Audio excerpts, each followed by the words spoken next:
महात्मा बुद्ध हमेशा अपने उपदेशों में बोलते थे कि इस मानव जीवन में हम हजारों युद्धों को जीतने से लाख गुना अच्छा है कि हम खुद पे जीत प्राप्त कर लें, और फिर जीत हमेशा हमारी होगी और इससे हमको कोई भी नहीं हरा सकता। अगर इंसान अपनी सोच, अपने विचारों पे जीत हासिल कर ले तो ये जीवन बहुत ही सरल हो जाएगा। अक्सर हम हमेशा नकारात्मक विचारों से घिरे होते हैं, हमेशा चिंता और तनाव में रहते हैं, तभी हमको आसपास की खुशियां दिखाई नहीं देती हैं। दोस्तों, आप सबसे विनती है कि वीडियो के आखिर तक बने रहें। मैं आपसे कुछ टिप्स साझा करूंगा कि कैसे हम अपने जीवन में नेगेटिव सोच को खत्म कर सकते हैं। तो चलिए शुरू करते हैं आज की कहानी। एक युवा बौद्ध भिक्षु जो कि हमेशा परेशान रहता था, उसकी परेशानी की वजह थी उसके मन में नकारात्मक विचारों को बार बार आना। उसकी लाख कोशिशों के बाद भी उसके मन में हमेशा कई तरह के गलत विचार आते रहते थे। वो ना चाहते हुए भी वो उनके बारे में सोचता ही रहता था। उसका स्वभाव दिन पे दिन गुस्सैल और चिड़चिड़ा सा हो रहा था। उसे हर छोटी छोटी बात पर गुस्सा आ जाता था या फिर बिना किसी बात से ही चिढ़ जाता था। समय के साथ साथ उसको दूसरों से ईर्ष्या और नफरत भी होने लगी थी। कभी कभी तो ऐसा होता था कि वह लोगों से बुरा भला बोल देता था और मन में उन लोगों के बारे में उल्टा सीधा सोचने लगता था। उसके साथी भिक्षु भी उससे दूरी सी बनाने लग गए थे और उनका मानना था कि यह सब स्वभाव एक भिक्षु जीवन के विरुद्ध हैं। वह खुद भी अपनी इन सभी बुरी आदतों से बहुत तंग आ चुका था। भिक्षु ने बहुत से तरीके अपनाए कि जिससे यह गलत विचार उससे दूर हो जाएं। कभी वह ध्यान करता तो कभी तप, कभी कभी तो वह लोगों से भी ना मिलता, पर सारे के सारे प्रयास विफल हो गए थे। एक दिन सबसे परेशान होकर उसने अपने गुरु के पास जाने का फैसला किया। उसको पता था कि गुरु ही उसको सही मार्ग दिखा सकते हैं। भिक्षु को यकीन था कि गुरु के बुद्धिमान और आत्मज्ञानी स्वभाव से उसको इस परेशानी से छुटकारा मिल जाएगा। जब वह अपने गुरु के पास गया तो उसने अपने गुरु से पूछा, गुरुदेव, मुझे सही मार्गदर्शन करवाएं। मैं अपने मन से नकारात्मक विचारों को कैसे निकाल बाहर करूं? गुरुदेव, मैं अपने इस आदतों से बहुत परेशान हूं।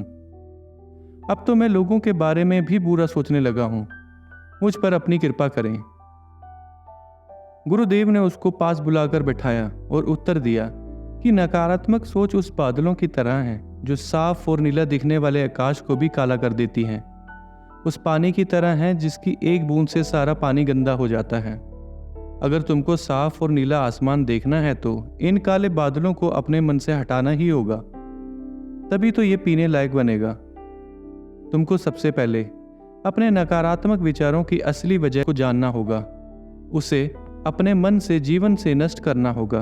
भिक्षु को ये बात ठीक से समझ नहीं आई, इसलिए उसने गुरु से आग्रह किया कि थोड़ा और विस्तार में विवरण करें। गुरु ने कहा, ठीक है, अब तुमको मैं एक कहानी सुनाता हूं, उसको ध्यान से सुनो।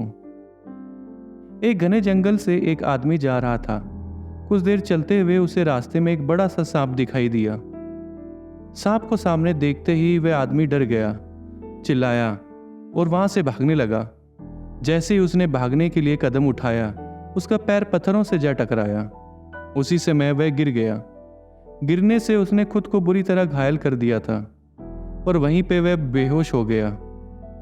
जब कुछ समय बाद उसको होश आया और वह उठ खड़ा हुआ तो उसने हिम्मत करके पीछे मुड़कर देखा तो उसने पाया कि असल में वह कोई सांप नहीं बल्कि सांप के आकार की एक बड़ी सी लकड़ी थी और उसने उसको सांप समझने की भूल कर दी थी।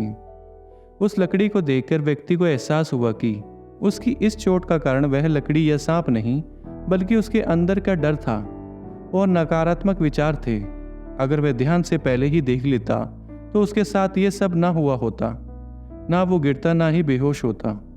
इस तरह ये कहानी समाप्त करते हुए गुरु ने भिक्षु को यह समझाना चाहा कि मन में जो भी नकारात्मक विचार आते हैं वे सांप की भांति हैं, जो तुम्हारी समस्या का मूल कारण नहीं बल्कि तुम्हारी नकारात्मक विचारों के कारण हैं। तुम्हारे अंदर छुपा डर, लोगों के प्रति बुरी भावनाएं और कुछ तुम्हारे अतीत में घटा बुरा हादसा है। जिसको तुम अपने आप से बाहर नहीं निकाल पा रहे हो। और ये नकारात्मक सोच विचार तुम्हारे गुस्से घृणा के रूप में तुम्हारे सामने आ रहे हैं। ध्यान से सुनो, अगर तुम चाहते हो कि मन से नकारात्मक विचार खत्म हो जाएं, तो सबसे पहले असल कारण को पहचान कर उसे जल्द से जल्द नष्ट कर दो, वरना वो तुम्हारे अंदर जहर की तरह फैल जाएगा और तुमको ही नष्ट कर देगा। दोस्तों, अब हम इस कहानी से सीखेंगे कि इसको हम अपने जीवन में किस तरह से लागू कर सकते हैं। सबसे पहले माइंडफुलनेस यानी कि जागरूकता। हमेशा अपने मन में उठने वाले विचारों और भावनाओं को पहचानो। देखें कि अपने मन के अंदर चल क्या रहा है और कहीं आप में कुछ गलत विचार तो नहीं आ गए हैं। अपने इस दिमाग में किसी भी तरह के नकारात्मक विचारों की वजह जानने की कोशिश करते रहो और उसको बाहर निकाल दो। दूसरा है अतीत की बुरी यादों को खुले दिल से स्वीकार करना और उसको वहीं खत्म करना, नहीं तो वह बुरी घटनाएं और यादें आपका पीछा हमेशा करेंगी। दूसरों को हमेशा क्षमा करना सीखो, तभी आप अतीत की बुरी यादों को मिटा सकते हैं। तीसरा है हमेशा आभारी रहो। हमेशा अपनी कीमती समय और जीवन सकारात्मक चीजों पर लगाओ।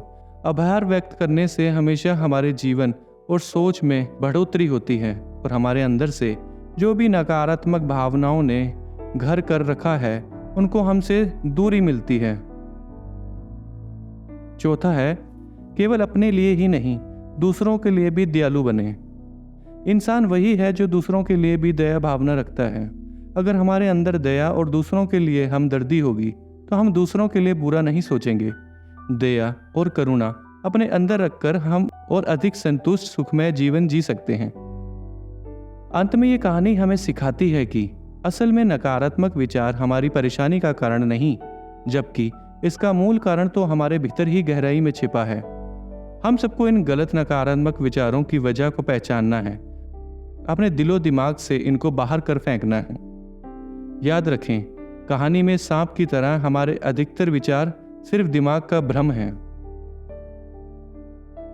दोस्तों, हम आशा करते हैं कि ये कहानी आपको पसंद आई होगी।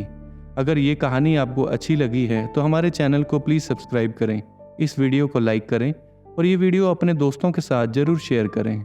धन्यवाद। जय हिंद।